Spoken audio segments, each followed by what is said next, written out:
anfibiógenes también puede llegar a generar estreptococcus y ógenes. ¿No? Eso también vamos a tratar de ver el día de hoy. Y además, en las infecciones de tejidos, perdón, de piel, también estamos hablando de otro tipo de microorganismos, ya no bacterias, sino hongos. Entonces, también vamos a hacer una práctica, si no me equivoco, sobre honguitos y vamos a tratar de traer muestritas de hongos a partir de, no sé, pues un alimento contaminado o cosas por el estilo. ¿Ok? Pero eso es para algunas semanas después, posteriores. ¿Ok? Entonces, hoy día básicamente lo que vamos a tratar de hacer es identificar lo que viene a darse con una infección por el estafi, una infección por algún tipo de patógeno, ¿no? En la piel y en los tejidos blandos. Además, vamos a identificar agentes, en la parte biológica básicamente, ¿no? De la infección. ¿Ok?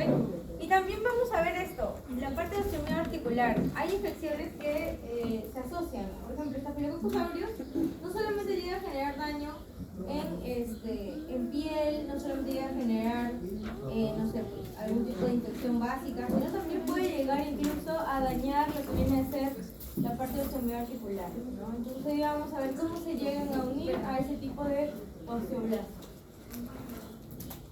¿Ya? Entonces, nada, Staphylococcus aureus es un patógeno bastante amplio en cuestión de infección, ¿verdad? ¿En qué lo hemos visto? ¿En qué infecciones? Al Staphylococcus aureus. ¿Se acuerdan? ¿Alguna infección? Respiratorias, ya. Neumonías intrahospitalarias.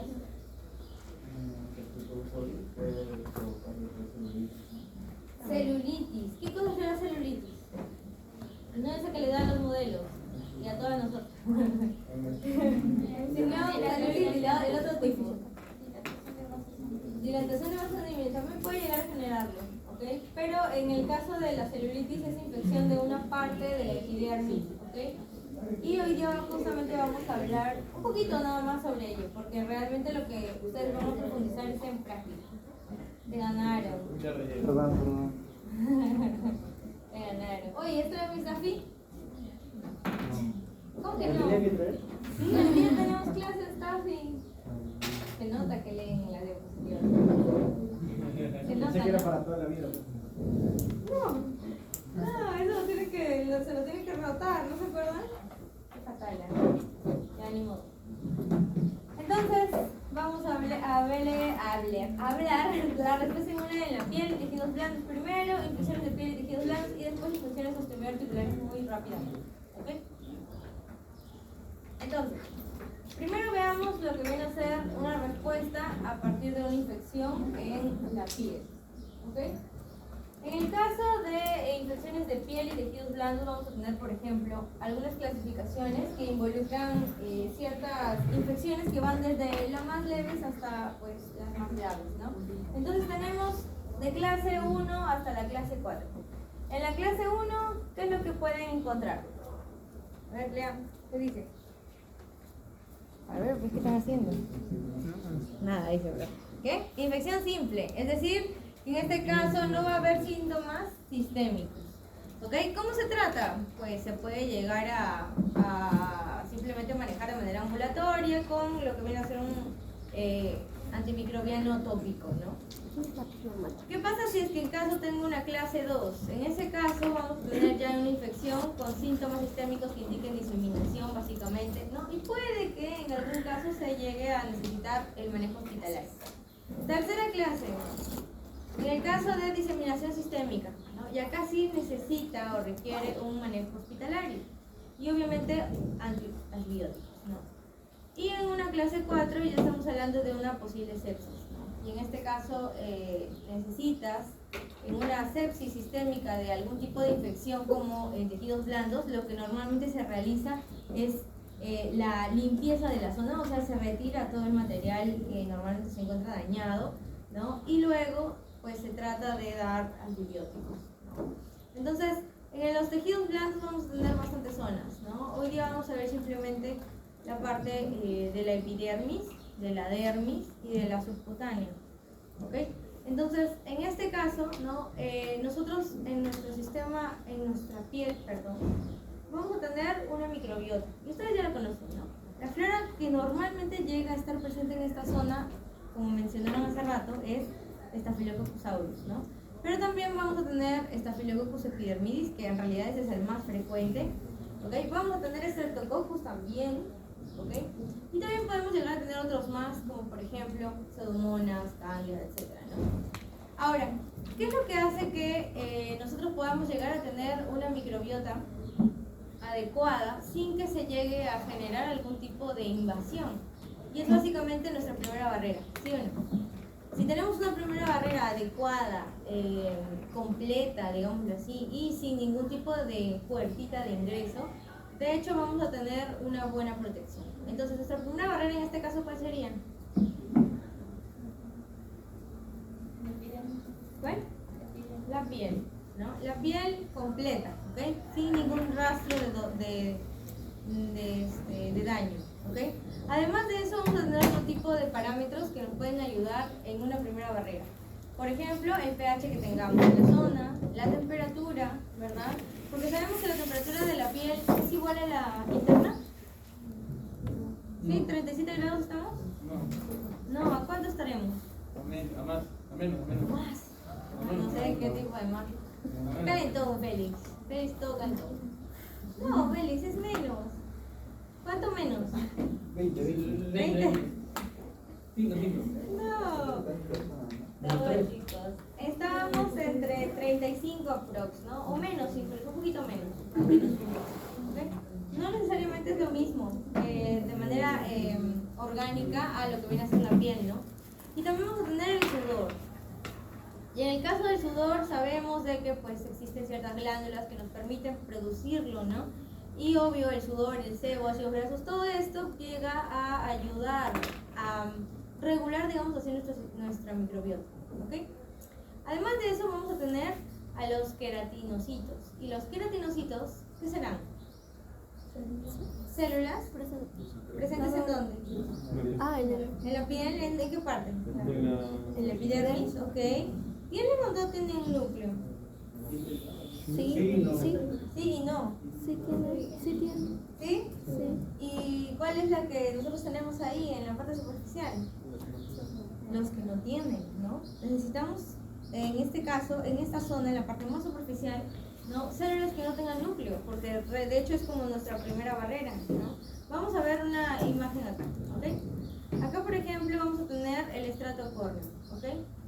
De hecho, vamos a tener abajo de ese estrato córneo el estrato granuloso, al estrato espinoso y así, ¿no? Entonces, si se dan cuenta, no es que se encuentre, o sea, no hay en el estrato córneo, ¿no? Células que tengan núcleo, ¿o sí? No, ¿verdad? Esta parte de la epidermis, en la parte más superficial, vamos a tener una capita de células que ya no se encuentran vivas, ¿no? Que en este caso van a ser renovadas siempre, ¿ok? Porque el crecimiento de las células va desde aquí para adelante. Entonces, aquí sí vamos a tener células nucleadas que después van a ir perdiendo el núcleo, ¿no? Hasta, obviamente, convertirse en lo que ya nosotros consideraríamos el estrato córneo, ¿ok? Además de eso, en la piel tenemos otro tipo de cosas, como por ejemplo las glándulas sudoríparas, ¿no? En este caso también los folículos pilosos, ¿ok? Glándulas sebáceas. Y hoy vamos a entender que este tipo de glándulas son súper importantes para manejar o censar muchas veces, ¿no? La respuesta que tengamos alrededor, ¿correcto? Entonces, como les mencionaba hace rato, tenemos una microbiota, ¿sí o no? Entonces no es que simplemente tengamos esto y no tengamos nada más.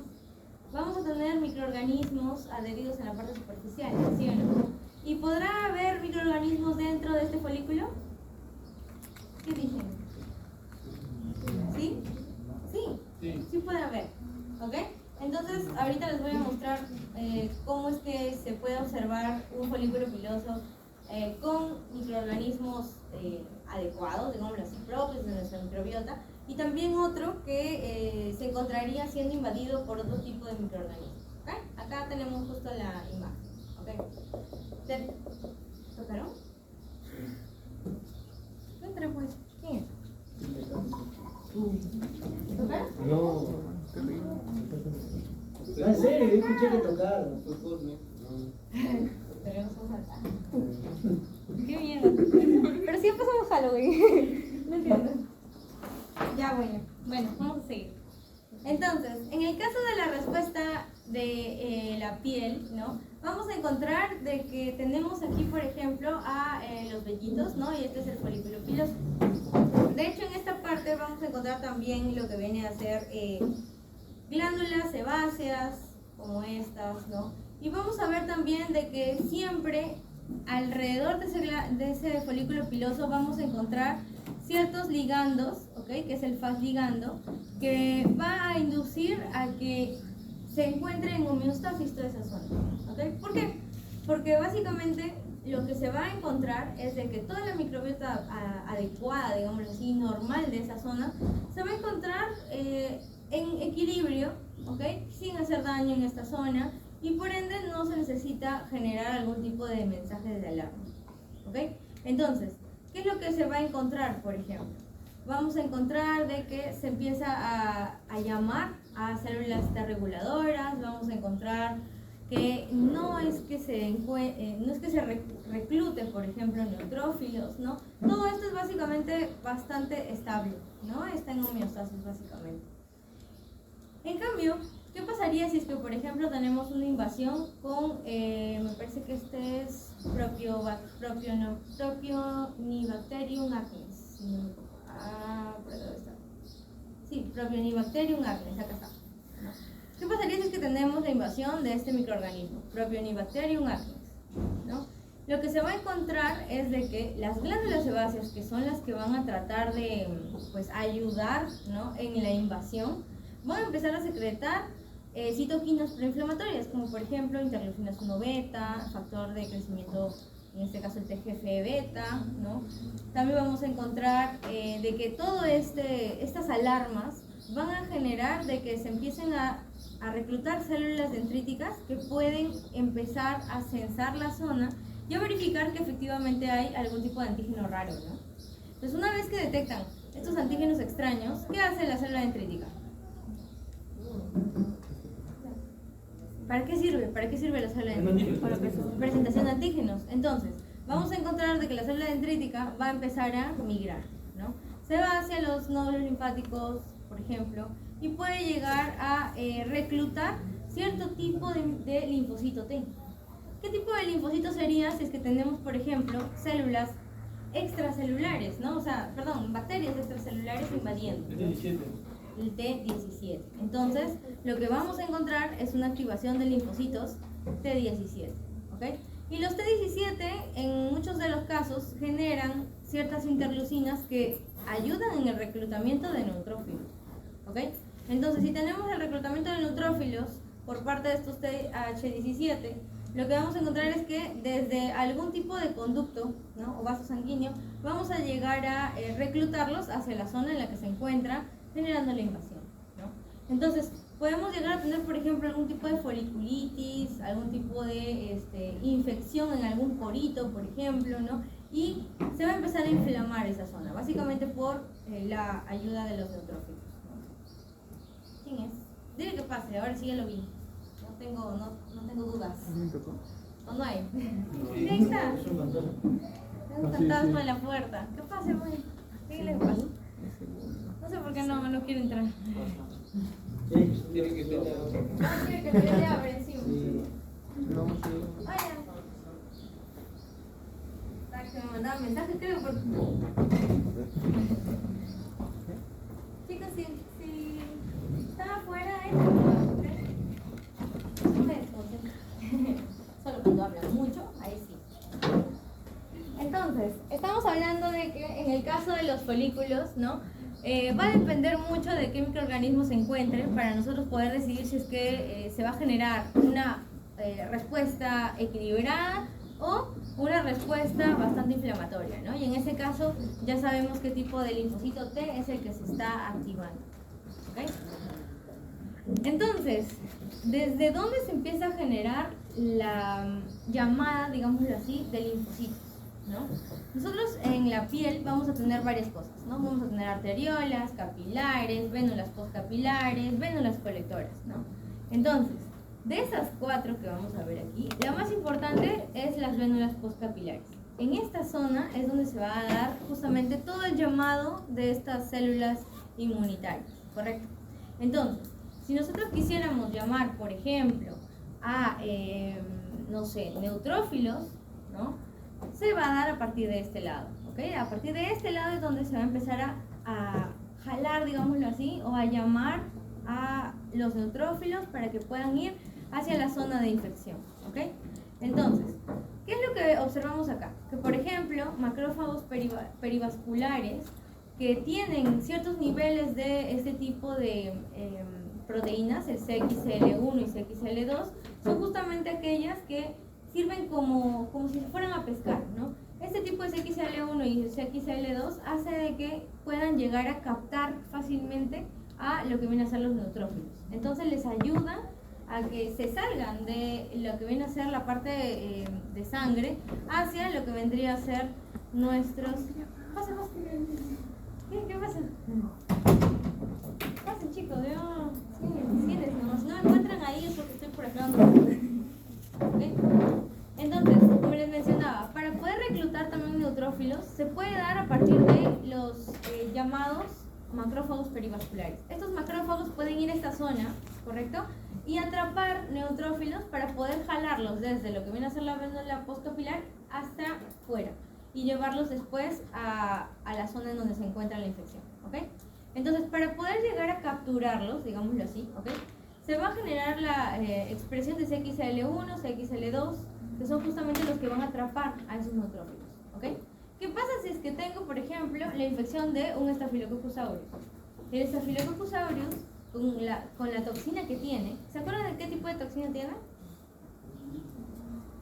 Hay bastantes toxinas, entre ellos tiene ciertas hemolicinas, ¿ok? Acá te menciona de que es otro tipo de hemolicina, es la hemolicina alfa, ¿no? Entonces, con esa hemolicina alfa también puede llegar a dañar a esos macrófagos perivasculares. Y si esos macrófagos son los encargados de jalar a los neutrófilos, ¿qué va a pasar? Si no tengo macrófagos, porque los estoy eliminando con esa hemolicina, no va a haber reclutamiento de quiénes, de neutrófilos. Entonces no se va a dar la respuesta adecuada que se debería dar en esa zona, ¿no? Porque de hecho en la piel lo que más se llega a utilizar para nuestra defensa siempre son neutrófilos, ¿no? Entonces esta es una de las respuestas que se genera a partir de una infección de Staphylococcus aureus, por ejemplo, ¿ok? Entonces, el reclutamiento de neutrófilos es suprimido por lo que viene a ser la alfa-hemolicina de ese estadio, ¿ok? Ahora, ¿qué más se da en esa zona? Se puede dar también, por ejemplo, lo que viene a ser la activación de los tejidos linfoides asociados a piel, ¿no? Que vienen a ser los ISAL.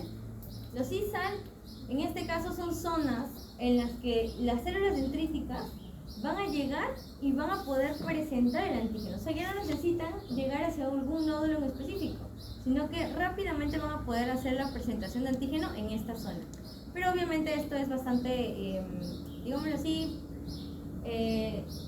no es permanente, sino que va a ser por ratos, ¿no? Periódicos nada más. ¿Ok? Entonces, ¿qué se va a dar acá? La presentación de antígeno por medio de las células dendríticas hacia algún tipo de linfocito. Entonces, ¿qué linfocito se supone que se activa? TH17, ¿verdad? Entonces, aquí en estas zonas, en las vénulas postcapilares, también se puede dar esta otra actividad. Entonces, ya vemos dos cosas importantes en esta zona. ¿Qué otra cosa más se da en las vénulas postcapilares? También se puede dar lo que viene a ser la hiperpermeabilidad, ¿no? Y en este caso, la hiperpermeabilidad, ¿qué es lo que hace? Que nosotros, ¿no?, tengamos estas vénulas, ¿no?, súper unidas, ¿no?, que ni siquiera puedan llegar a dejar pasar contenidos a mayores de 70 kilodaltons. Entonces, básicamente nada puede llegar a sobrepasar esto a menos que se empiece a dar justamente esta permeabilidad en la zona. Y eso se hace obviamente cuando se empieza a encontrar algún tipo de patógeno, ¿no? Entonces, encontramos de que esta hiperpermeabilidad se empieza a generar en esa zona. ¿Y qué es lo primero que vamos a empezar a liberar? Lo que tenemos para poder opsonizar o poder neutralizar al patógeno, que normalmente suelen ser anticuerpos. ¿no? Entonces en esa zona también se puede llegar a liberar ciertas inmunoglobulinas adecuadas para lo que viene a ser la infección. ¿Ok? Entonces son tres cosas importantes. Uy, ¿cómo le hice para bajar el volumen?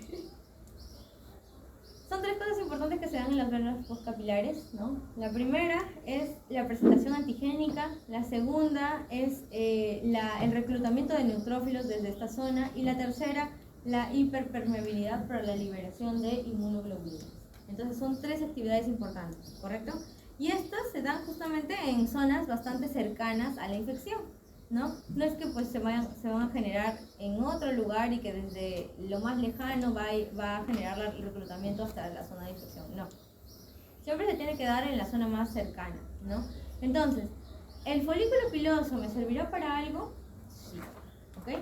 Y a veces las personas no lo entienden, ¿no? Y aún así, por ejemplo, se empiezan a generar, por ejemplo, no sé, pues,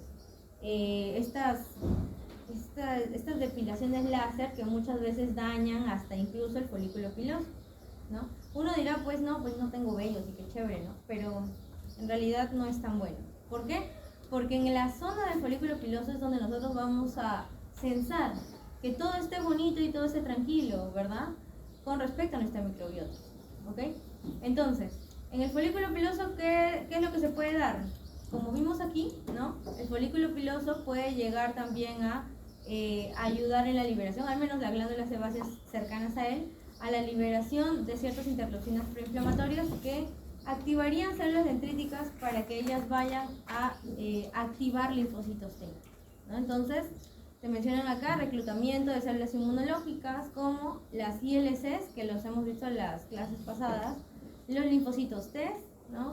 Células T de memoria también, y también lo que viene a ser las células T reguladoras, ¿no? Entonces, toda esta zona es básicamente como función de censar, ¿no? En la otra, que viene a ser las glándulas postcapilares, ya hemos hablado de algunas funciones que puede llegar a tener, ¿verdad? Como por ejemplo, la liberación de ¿qué? Acá se daban tres cosas, ¿se acuerdan? En las glándulas postcapilares. ¿Cuáles eran? Activación de TH17. Ok, ya, la activación de TH17, muy bien. En este caso, presentación antigénica, ¿no? Muy bien, ¿qué más? Liberación de inmunoglobulinas. Liberación de inmunoglobulinas, ok. ¿Qué? Permeabilidad. Hiperpermeabilidad. ¿Y la tercera? Reclutamiento de neutrófilos. Reclutamiento de neutrófilos. Entonces teníamos esos tres acá, ¿verdad? ¿Ok? Y pues acá también se menciona algo bastante parecido, ¿no? El hecho de que se puede llegar a generar una homeostasis cuando todo esté bonito, ¿no? En la parte de la piel sin llegar a tener ningún tipo de daño. Pero cuando se empieza a tener algún tipo de daño en la piel, ¿qué encontramos? Que puede llegar a ingresar el patógeno, que cualquier célula dendrítica puede detectarlo, ¿no? Se puede llegar a empezar con la migración de esas células dendríticas y a la liberación y activación también de linfocitos T de ciertos tipos, ¿no? ¿Ok? Entonces eso es básicamente también lo que pasa en esta parte de la imagen. Ahora, ¿nuestra piel también tiene algún tipo de respuesta? Sí, ¿no? Nuestras células también pueden llegar a producir ciertos compuestos antimicrobianos, como por ejemplo los péptidos antimicrobianos. ¿Y se acuerdan de su seminario? Ahora me dicen, no, yo no he hecho seminario de péptidos. ¿A quién le tocó péptidos? A ver. A nadie, para variar. Esta es la única clase en la que todos los seminarios lo hacen alguien más. Ya, entonces, los péptidos antimicrobianos, en este caso, son compuestos, ¿no? Muy pequeñitos que pueden llegar a, digámoslo así, a desordenar lo que viene a ser la membrana de una bacteria, ¿ok? Y básicamente es por la polaridad que pueden llegar a tener. Por ejemplo, los péptidos antimicrobianos en su mayoría suelen ser cargados positivamente, ¿ok? Pero eso no quiere decir que no haya los negativos, por si acaso, también hay. ¿Okay? Solamente que los más, digamos, los importantes y también abundantes suelen ser los positivos, ¿ya? Entonces, esta positividad haría que se adhiera a membranas que sí o sí deben tener cargas en su mayoría negativas, ¿no? Y al adherirse, pues empiezan a desestabilizar la membrana, generando la ruptura, ¿no? O incluso pueden llegar a ingresar dentro de la célula bacteriana para poder inhibir sus funciones, ¿no? Y de una u otra manera se genera la lisis. No sé. Hoy día estoy como Ghibli, pues. Entonces, bueno, voy a empezar a pintar ojos. Voy a empezar a pintar ojos, pues. Voy a pasar con mi plumón. Entonces, pues sí, ustedes se han visto Pokémon, ¿no? No me van a decir que yo solamente. Muy antiguo, profesor. Muy antiguo. ¿Muy antiguo? Sí. No puede ser. Gracias. Mi papá creo que lo vio. Ah, tu papá. Ya, yo me siento mejor, gracias. Ahora tengo edad de papá. Okay.